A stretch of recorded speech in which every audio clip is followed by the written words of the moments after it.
Hello guys, today we're going to talk about how to install an operating system to the existing operating system. So in our case we're going to install Red Hat, Centos or Ubuntu on our machine. It also can be Fedora, so whatever you choose. But in my case I'm going to install Centos right now. So what we're gonna do is we need a VirtualBox. It's a virtualization machine. It's gonna help us convert our physical devices into virtual environment where we can run other operating systems. So basically I have my own operating system running here is the OS, Mac OS, and on top of it I will install another operating system, and in my case I will choose Centos 6.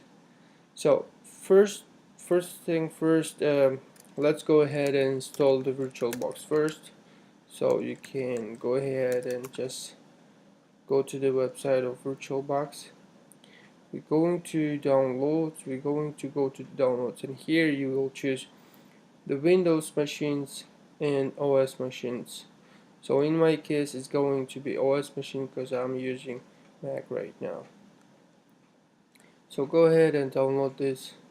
It's gonna pop up. In my case I already have it, so I'm not gonna download this one. Yeah, another thing what you guys have to do is to go to the centos.org, and then we'll choose the ISO image of the Centos.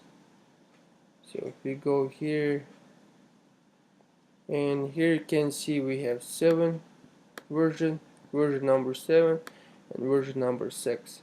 So in my case I can go with either ones, but yeah, I actually do have all of them, and you can choose what architecture you're running. Is it 64-bit or should be 32-bit? And here you can also see when the when this operating system is expires. So yeah, go ahead and download this one. In my case I already have, and now we'll download a new machine here. We'll make new, we'll call it, let's say, Linux machine for Linux guide channel.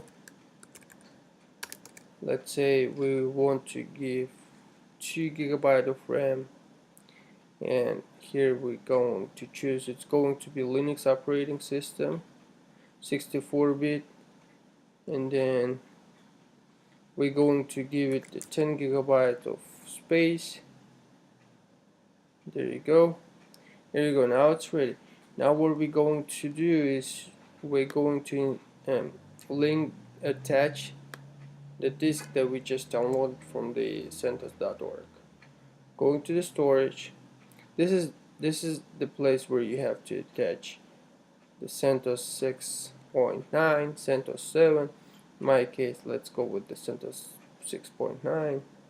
And I want to mention about the network. Please change it to the bridged adapter, so it will be much it will be a better range of the IP addresses.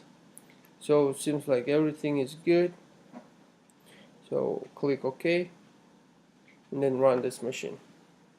So basically what we did just now, we're running another operating system on top of my operating system, and then we can go install or upgrade existing system. We'll just hit enter. So basically the same thing works for the Windows machines, and the same thing works for the Windows operating system. So I can so this is how you install the operating system to your Mac machine. So basically you will have 2 operating systems running on a Mac. So we'll go with the skip here and just wait for the installation. The next steps what you have to do here is to provide some, we'll choose here next, we'll choose English next, US English next, basic storage, and yes, discard any data. So basically you're saying the 10 gigabytes that we just gave will basically erase that, and will use a brand new operating system on those space. So, and then you can just go ahead, enter, and then generate the password, use anyway. That's it. Write changes to the disk. So here you have to choose write changes to the disk. There you go.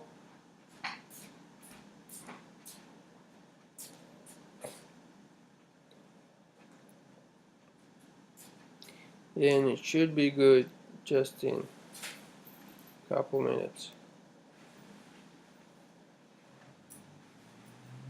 Alright, so here you're going to choose the desktop version, minimal desktop or minimal version, whatever you want to go. But what it means basically, if you choose the desktop version, basically what you will have is the graphical interface mode, just like the macOS operating system. If you choose the minimal, what you're gonna have is that you will be working only with the terminal, which basically I don't know if you want to or not.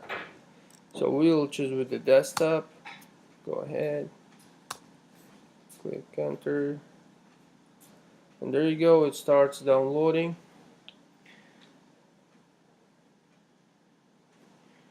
Probably would take